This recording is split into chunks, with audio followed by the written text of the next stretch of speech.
Les voy a contar una historia de una niña que creció aquí, en el barrio de Tepito. Su vida no fue nada fácil. Ella no creció con sus papás, creció con su abuelita y sus hermanos, siendo ella la menor. Tras la muerte de su abuela, se vio en la necesidad de abandonar su propio hogar. El lugar que debió haber sido su refugio, en realidad se convirtió en un detonante que la orilló a buscar cobijo en las frías calles de la Ciudad de México, topándose de frente con un mundo de prostitución y drogas. Siendo apenas una niña de 9 años, inició lo que tanto anhelaba, definir su identidad, pero ello vino de la mano de la prostitución. Quien había sido una niña marcada por la violencia y la discriminación, hoy puede decirnos: ahora soy una mujer empoderada, libre y activista que defiende derechos humanos. Armada únicamente con el cuerpo muerto de su propia amiga, tal vez ella no se imaginaba que cambiaría la historia jurídica del país, pero sobre todo la historia de los derechos humanos de las personas que habían pasado años siendo invisibilizadas, violentadas y víctimas de un Estado, de una sociedad que nunca les dio justicia. Yo le exijo al gobierno de la ciudad que me repare el daño a mi compañera Paola y a mí, que ya no existan actos de repetición. ¡Estamos cansadas! ¡Justicia! ¡Justicia! ¡Justicia! Todos sabemos quién es Kenia Cuevas. Soy una mujer transexual, una mujer tenaz, guerrera, sobreviviente, pero actualmente soy activista y defensora de los derechos humanos. Una mujer que le tocó vivir pues, las violencias estructurales y sistemáticas, sin embargo, desde esas violencias pues ha levantado voz, ¿no?, de todas esas situaciones de violencia en las que le tocó vivir y bueno, pues actualmente soy una mujer empoderada. ¿Cuál ha sido tu faro? ¿Qué es lo que siempre te guía? Algo que siempre me ha motivado desde los lugares más oscuros que me ha tocado vivir ha sido mi abuelita, ¿no? Mi abuelita me dio valores, me dio pues esta parte humana, ¿no?, de acompañamiento desde mi infancia y que desgraciadamente la perdí cuando yo tenía 9 años. Entonces, en cada momento de locura, en cada momento de dificultad, de tomar decisiones, siempre sus palabras de ama a tu prójimo como a ti mismo retumban, ¿no? Entonces creo que eso es lo que me motiva todos los días y lo que me ayuda a no enojarme o no generar cosas que pues podrían ser negativas, ¿no? Entonces, mi abuelita es la que me ha motivado siempre y actualmente pues rescaté sus restos, ¿no?, de muchos años con la familia rondando. Logré captarlas y bueno, pues las puse en un nicho y actualmente cargo con un relicario que me ayuda, pues me acompaña mi abuelita aquí con poquitas cenizas de su cuerpo y que pues la traigo aquí todos los días conmigo, ¿no? Entonces es mi faro, mi motivación y hasta la fecha. Y a ver, cuéntame de tu abuelita. Cuando eras una niña, ¿ella cómo estaba cercana a ti? Dices que a los 9 años es cuando... Sí, mira, cuando yo tenía 9 años fallece, pero pues mi abuelita fue la que nos crió, la que nos llevaba a la escuela, la que trabajaba, la que nos ponía los fines de semana, nos sacaba, ¿no? O sea, era nuestra mamá, ¿no? La mamá de 7 hermanos que fuimos pues abandonados por mi madre, ¿no? Mi madre que vivía el sueño americano, mi padre otra familia, entonces pues siempre fue como confuso esa parte, pero con mi abuela no, mi abuela fue la madre, la que nos daba de comer, la que los fines de semana nos sacaba, nos cuidaba, nos ponía a hacer tarea, ¿no?, nos regañaba. Entonces para mí la figura más importante de mi vida es mi abuela, que para mí fue mi madre en vida, ¿no? ¿Ella llegó a enterarse de esta decisión de empezar la transición? Sí, bueno, ella sabía desde el día 1, ¿no? Obvio que era diferente a otros niños, ¿no? Pero creo que ella, pues desde como los 6 años, 7 años, yo le dije que me gustaba un niño. Entonces ella me llevó, pues en esos años no había información, me llevó a un hospital, me llevó con un psicólogo, pero pues obvio, pues no sucedió nada, o no recuerdo que haya sucedido nada. Pero de ahí en fuera mi abuela era la que me defendía, ¿no? Inclusive con mis hermanos, ¿no? Que mis hermanos pues desde muy temprana me decían, camine bien y me daban el mazapán, ¿no? Me daban la patada, ¿no? Entonces mi abuelita era la que se metía y decía, déjenlo, ¿no? Él va a caminar como él quiera. Al final te arropó, te respaldó. Sí, no, me arropó no nomás con mis hermanos, sino también con mi madre, ¿no? Que también mi madre pues no sabía nada de esto. Y cuando se lo comentó en algún momento, pues mi madre pegó el grito en el cielo, ya sabes, ¿no? Entonces mi abuela le dijo, no, pues sí, pero pues de todos modos no deja de ser tu hijo, ¿no? Entonces creo que eso lo recuerdo mucho y es por eso que mi abuela es mi fortaleza. Y a ver, cuéntame de esa niña de 6 años a la que le gustaba un niño. ¿Cómo viviste eso? Ese fue el primer niño que dijiste, bueno, ese niño me gusta? ¿Cómo desde tu interior, tu niña interna, cómo fue descubriendo esta identidad? Tú me dices, desde el día 1 yo ya lo sabía. Sí, yo desde que tengo uso de razón supe que me gustaban los niños. O sea, la atracción que se siente entre humanos no era hacia una niña, ¿no? O ver una niña con su pelo largo y decirle que estaba bonita, ¿no? Era, no pasaba por mi cabeza. Yo veía a un niño y decía, ay, qué guapo niño, ¿no? O sea, yo quiero tener un novio, ¿no? Pero obvio tenía una edad en la que no comprendes tantas cosas, que obvio pues fue confuso, ¿no? Fue confuso el no entender qué pasaba en mi cerebro con lo que pasaba en mi entorno social, ¿no? Sin embargo, yo tenía pues esto muy claro, pero cuando me doy cuenta de que eso en la sociedad estaba mal, que era un pecado, que o sea, que eso no estaba bien en la sociedad, fue el primer momento de confusión, ¿no? Fue como el momento de decir, ¿qué voy a hacer? Algo está pasando en mi cerebro que no coincide con lo que yo soy físicamente, ¿no? Entonces, creo que cuando muere mi abuela y pues la violencia no permito ya que siga sucediendo, me voy de mi casa y llegando a las calles, pues lo primero que conozco es a una mujer trans. O sea, la primera que veo es una mujer trans que yo nunca había visto ni convivido con ninguna, pero al verla me identifiqué y dije, sí se puede. Lo primero que viste al llegar a las calles, Sí saliendo se puede, de tu casa. ¿no? Claro, sí se puede y sí puedo ser una niña y puedo tener pelo largo y me puedo hacer trencitas y claro que sí se puede, ¿no? Entonces, creo que fue el momento determinante en mi vida que me ayudó a decidir hacer una transición y realmente visibilizarme como internamente en mi identidad se estaba construyendo una niña. Supongo que son tiempos distintos, son procesos distintos para cada quien. Sí, bueno, para mí fue muy rápido, fue de la noche a la mañana en el contexto en el que yo me encontré con esta mujer trans. Ella era una trabajadora sexual que vivía en un hotel de la Ciudad de México, entonces pues obvio que en ese momento lo primero que conozco es a esta chica me pone a trabajar, ¿no? Y al ponerme a trabajar en la calle, pues imagínate, yo no sabía ni dónde estaba parada, ¿no? Llegué a un hotel donde me percató que era un hotel que vivían muchas mujeres trans, ¿no? Entonces, pues al llegar ahí les pedí que me ayudaran y ellas me ayudaron a hacer mi transición esa misma noche. Esa misma noche. Y esa misma noche me llevaron al punto de trabajo sexual a trabajar. Entonces, una cosa llevó a otra, hice mi transición, que fue lo más feliz que tengo y recuerdo de ese momento, pero también fue el momento en el que me metieron las mismas chicas, el mismo sistema al trabajo sexual. Y eso me llevó a vivir otras experiencias como consumo de sustancias, estar privada de mi libertad, adquirir VIH a los 13 años, ¿no? Y que en esos entornos sociales pues era muy difícil inclusive atenderte, ¿no? Entonces yo creo que también Dios me ayudó para mantenerme en ese espacio, ¿no? Aunque viviera lo que viviera, pues nunca perdí la vida, ¿no? Y eso me ayudó a seguir adelante.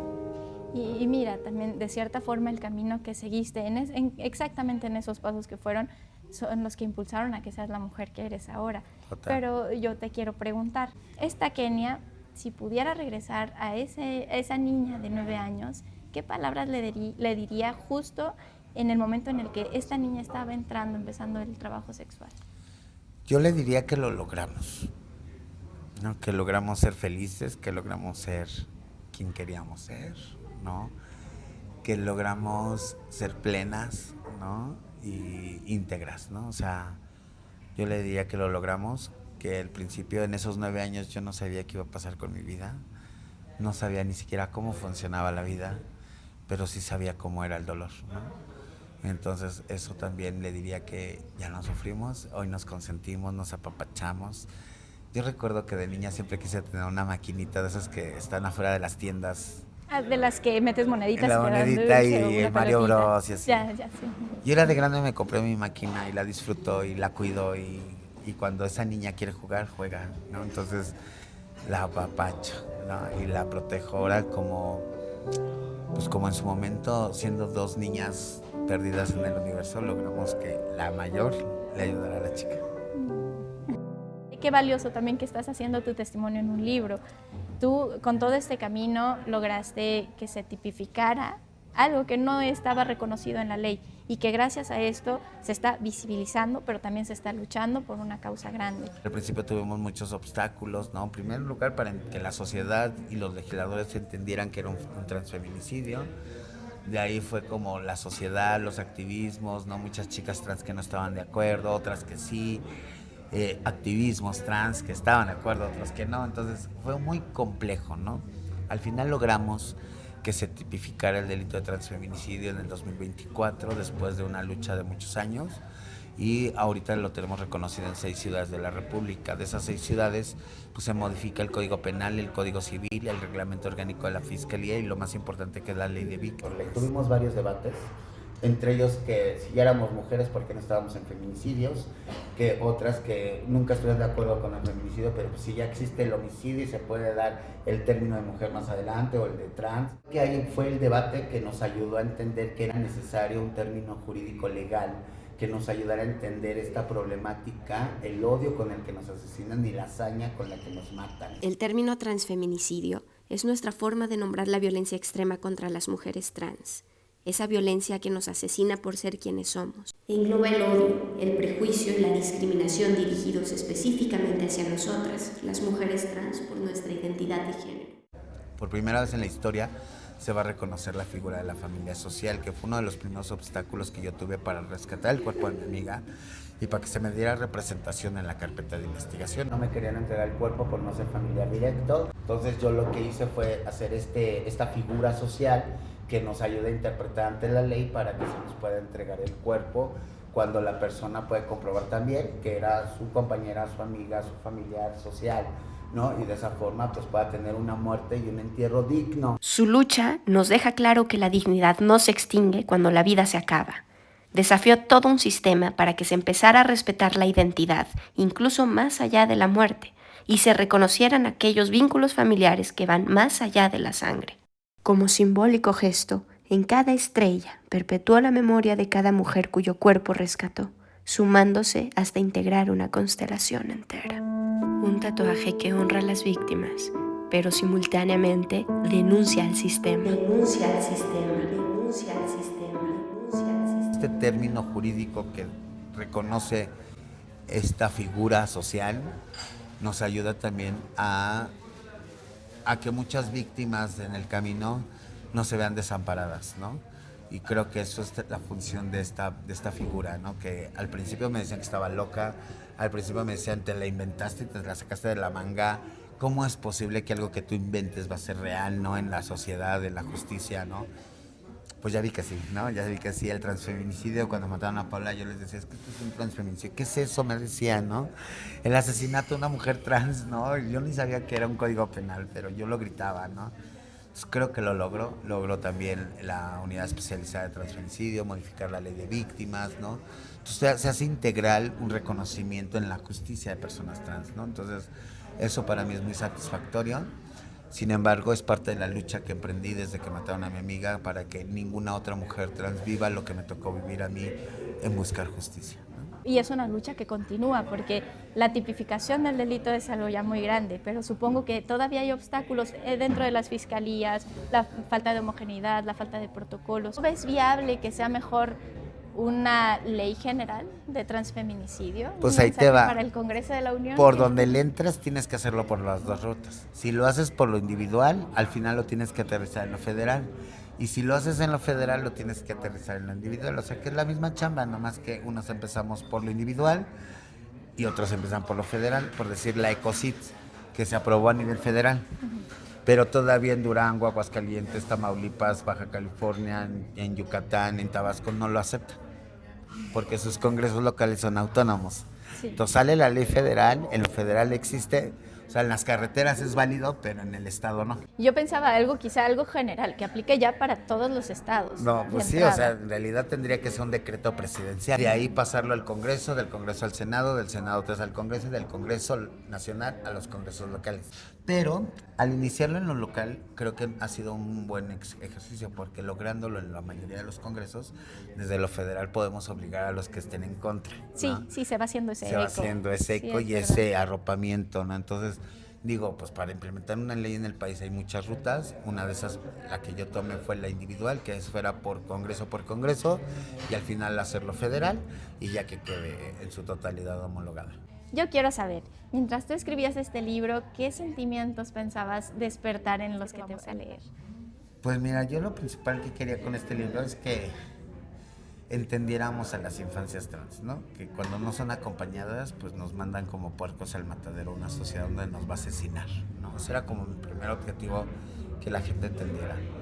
Pero creo que se vio en muchas tendencias, en muchas líneas, ¿no? Que derecho, trabajo social, pedagogía, psicología, medicina, todo el mundo está interesado en esta historia, precisamente porque es interseccional, ¿no? O sea, tiene muchos matices que puedes abordar desde las disciplinas. Sin embargo, pues creo que lo que yo sentía era mucho amor y mucha nostalgia. Me da nostalgia recordar amigas, amigos que en el camino ya no están, pero también me daba mucha felicidad, mucho amor el recordarlas con ese mismo cariño ahora en un libro, ¿no?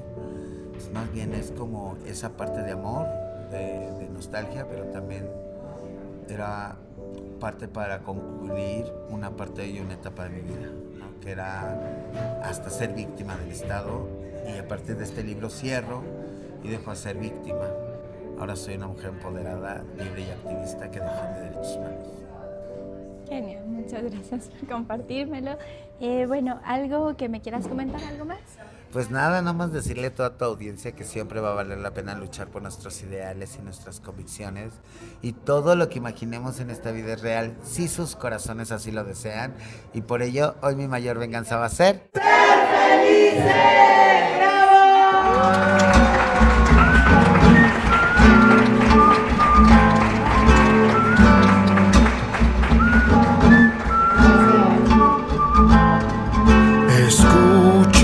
A todas las personas que luchan, que esperan que las cosas sean justas, que buscan solución y no excusas.